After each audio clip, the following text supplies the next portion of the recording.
Hey everyone, welcome into another episode of the Subscription Web Design Podcast. In this one, I want to talk to you about something that is very near and dear to me. It's a passionate topic of mine because it's coming up a lot, and it's one of the things that is the biggest misconception, probably, about subscription web design.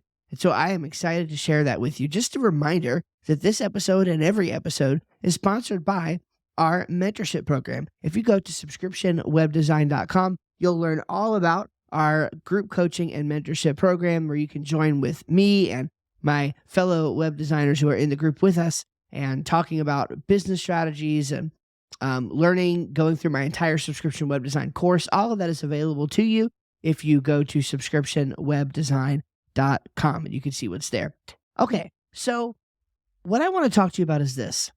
You do not have to race to the bottom to charge low prices and play the affordability game just because you're doing subscription web design. Now, why do I bring this up? Okay, here's why. I bring this up because more and more when I'm being asked, especially in like podcast interviews and such, when I am being asked about subscription web design and who this fits for, people are surprised to find that I have been able to make the subscription web design model work in the context of bespoke web design. If you don't know what that means, basically it means custom web design from the ground up on each individual client project, okay? In other words, I do not have a model where I start with templates, okay, as a first draft for a website. I don't start with templates typically. Now, I do have a tier of my service offerings where we will start with a template that can be customized, and that's fine. It is not what we typically sell, though. In fact, I can't remember the last time we sold one. Okay. We are almost always doing custom, from the ground up, bespoke web design in the context of our subscription web design program. And what that means is that you don't have to use subscription web design, if you don't want to, as the fallback option for clients who just can't afford custom web design. And if you want to do that, that's fine. Okay. I don't think it's a bad plan to have a template-based subscription web design model that you can offer if you have a company with affordability issues or cash flow issues. Some companies would be able to afford a $3,000 website, but maybe not all at one time. And so maybe they've got cash flow issues in the way that it works out. It would be best for them to have a subscription web design plan, or they would potentially agree to a subscription web design plan, whereas they wouldn't be able to afford or agree to a traditional pricing structure. It's fine if you want to use it as a fallback like that. But I really just want you to come away with the idea that you don't have to do that. You can charge very, very well for subscription web design. There's no reason not to be paid what you're worth and even to do custom work. Now, you say, okay, Steve, well, that's all well and good. How does that work, though? How does it shake out that you're going to be able to charge for custom work with subscription web design? Because it takes a lot of time. And I feel like I'm not going to be getting paid for the time that I am putting in. Well, here's the thing, okay? This goes all the way back. And I've got an episode on this, on the mindset issues. This goes all the way back to the subscription mindset, okay? You have to start thinking differently. It's not, oh, I'm being paid this chunk of money for this block of work.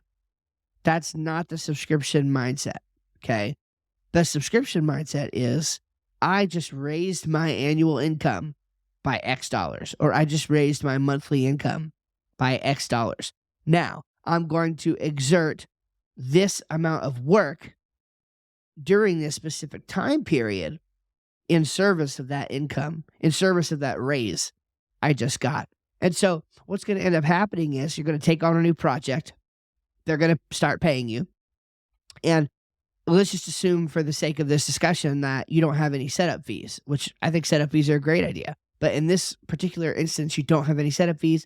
And let's say you're charging $300 a month. Okay. Well, if you're doing what I do, which is I have an 18-month lease contract. Okay.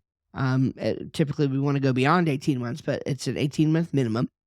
And it takes usually around 60 days or so to get a website project fully completed. Okay. A standard website project that isn't like a huge, learning management program or anything like that. Okay. So 2 months. In that 2 months, $300 a month, I've made $600. And I've probably spent anywhere from, given our average builds, 15 to 25 hours on that project.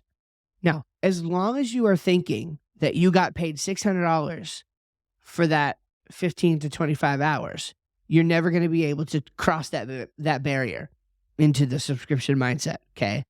You're not getting paid $600 for that 15 to 25 hours. We're totally breaking that association, okay? You are working those 15 to 25 hours, being paid the $600, but then guess what? On the next month, month 3, you don't work at all on that project. I mean, maybe an hour at most. You don't work at all on that project, but you still get paid $300. And then comes month 4, and you don't work at all, maybe an hour, but you still get paid $300. And then month 5, and you don't work at all on that project, maybe an hour at most, which is probably not going to happen, but you still get paid $300. And month 6, and on and on and on through, at minimum, if you're using my philosophy, month 18. So that's what you're doing. You are working that 15 to 25 hours up front in service of collecting a check and establishing predictable, recurring revenue throughout the course of at least the next 18 months, hopefully longer, okay?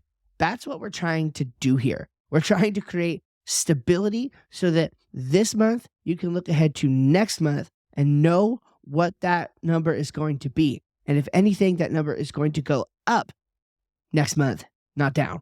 That's the goal, okay? That's the place that we want to get to. And you can get there with subscription web design. You can get there even with custom projects, okay? And you might say, well, maybe this is an even bigger deal, like a bigger project. Maybe it's very design heavy and, maybe it's going to be 100 hours. Okay, fine. Just charge the relevant rate for it and charge that per month. Or consider a weekly rate. There are people who do weekly rates. If it's a shorter time span, but a larger project, consider weekly rates. There's lots of different things that you can do, and we'll talk about them at different times. But I really just want you to understand that you don't have to play the game of affordability. Subscription web design doesn't have to be your backup option. That's what I'm trying to say. Okay, it doesn't have to be the backup option. It can be the option for custom websites. And I know that because it's how I've built my agency, okay? My whole business, my whole life revolves around custom website design. In fact, I'll give you one further. We don't do traditional brochure sites. I mean, we do, but we don't do them as often as we do more complex learning management sites, okay? So we're on the other end of that spectrum. We're actually doing more complex sites that cost more money and charging large subscription web design fees for them, okay? Because again, I value that stability. I want the recurring income more than I value the big windfalls of cash. And hopefully I'm getting through to you guys and instilling some of that mindset in you as well. Well, that's all I have for you on this particular episode. I just really want you to get into the subscription mindset, okay? You got to get out of this thinking about you're being paid in direct correlation between your time and your money. Like, that's just not what's happening here. And the faster you realize that, the better. Now, when you start hiring a team, as you get into more complex projects, you can start adding setup fees. Then you can make the affordability on your end even better, right? You can make it even easier to recoup your investment and start those monthly checks becoming profitable pretty quickly. Those are more advanced strategies that we'll get into at another time. But this is not the backup option. This is the option. Okay, now you can use it as a backup option. You can use it for template sites. You can use it, just in case the client can't afford the big one, the big traditional sort of payment styles. That's totally fine. I'm just saying you don't have to.